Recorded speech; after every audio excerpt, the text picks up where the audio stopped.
Hello everybody, I know it's been a while. My name is Dr. Abdulrahman and welcome to 10-minute lectures.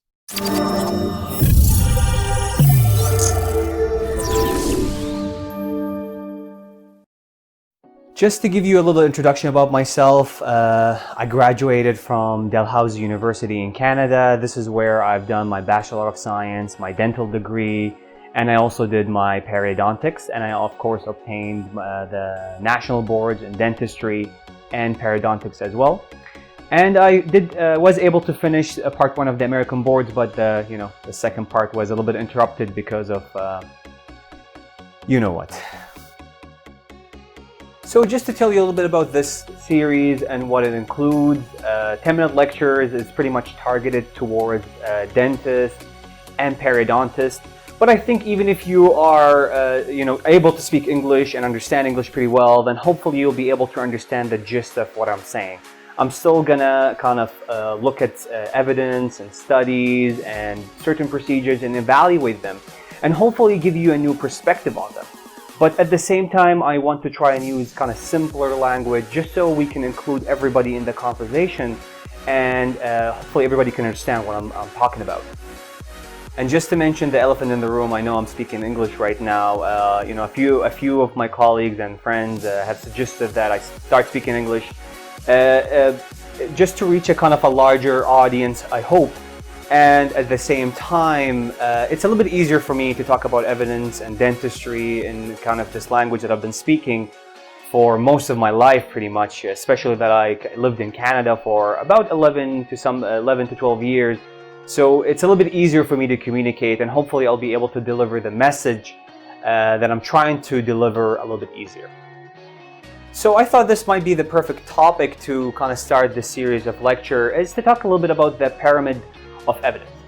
You've guys seen this before in a lot of your evidence-based classes, or when you were doing your master's degree, PhD, or even high school. You've seen this before. It's a kind of an easy and nifty guide to use to evaluate evidence on a scale that's a little bit easier to digest and a little bit easier to deliver the message, especially to somebody who's just learning about evidence-based science or evidence-based dentistry. And usually kind of at the lower end of evidence is we see kind of the expert opinions, questionnaires, maybe case series and that kind of stuff. But at the higher end, we see systematic reviews that are using randomized clinical trials, and so on and so forth.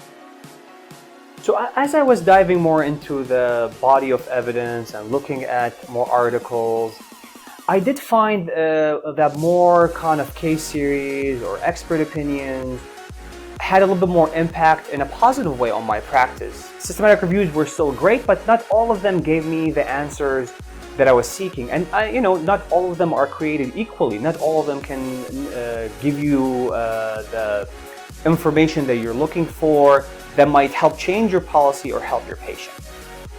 So I started looking more into it, and what's interesting, if you go online and just kind of Google the pyramid of evidence, you'll see so many different versions of it. And I think that maybe some scholars or scientists have seen kind of this defect in it, that it's just too simple.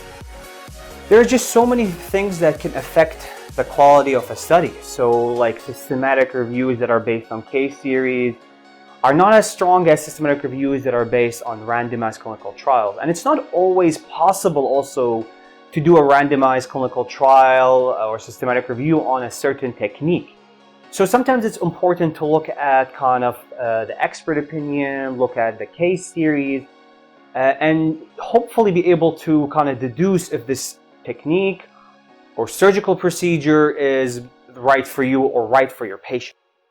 So just to give you kind of an example on what I'm talking about to make things simpler. So if we, for example, take a topic, a very controversial topic, I might add, vertical bone augmentation. When I talk to a lot of my colleagues, all of them say, well, it's not as predictable as horizontal, and they're not wrong. So when I was looking at the body of evidence when it pertains to vertical bone augmentation, a lot of this kind of doubt, I think, in my opinion, comes from an Esposito paper that talks about different bone augmentation techniques and compares horizontal and vertical.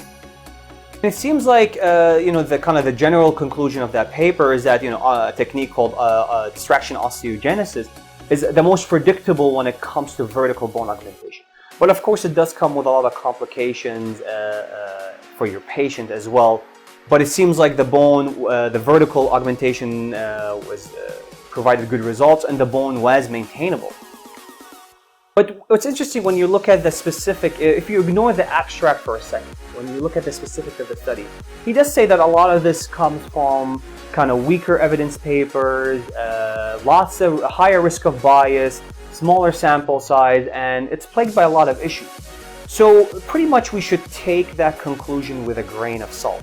And if you look at more recent systematic reviews by Omar, for example, he does mention kind of the same thing, that vertical bone augmentation is less predictable compared to horizontal, but seems like when he uses the material non-resorbable membranes, they've been getting better results, good results, more consistent results. So perhaps there is a recipe. And I think the best one that can demonstrate that there is a recipe is the papers by Urban, and he actually has a more recent systematic review that he just published in 2019 that shows when you kind of follow that recipe and not necessarily have to do distraction osteogenesis and actually maybe just do regular GBR, that you are able to get more consistent results, especially when you follow that recipe. And another example is socket shield. If you look at the more recent systematic reviews on it, it's almost like they warn, if you just read the abstract again, they almost warn against it, that there's a lot more complications, you should be careful.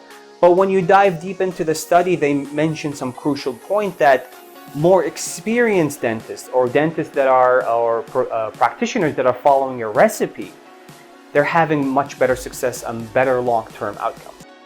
So what I'm hoping to achieve with these series of lectures, obviously not to say that systematic reviews are bad, but I want us to look at evidence a little bit more different, to evaluate it a bit more differently, I hope, and point out the inconsistencies and maybe point out certain crucial point that hopefully will change your opinion about a certain technique or certain procedure, and not just disregard expert opinion and case series, especially when they're good, the biology makes sense, the methodology makes sense, as these are options that might help your patient in the future, expand your arsenal, or maybe even change your mind about a certain procedure that you've been doing for so long.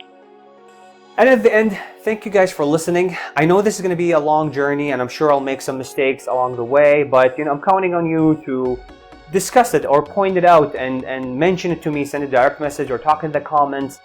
And let's discuss this. And if you're right, I'll obviously make sure that I'll correct myself and make sure that you're heard by everybody. Have a great day, and see you guys in the next one.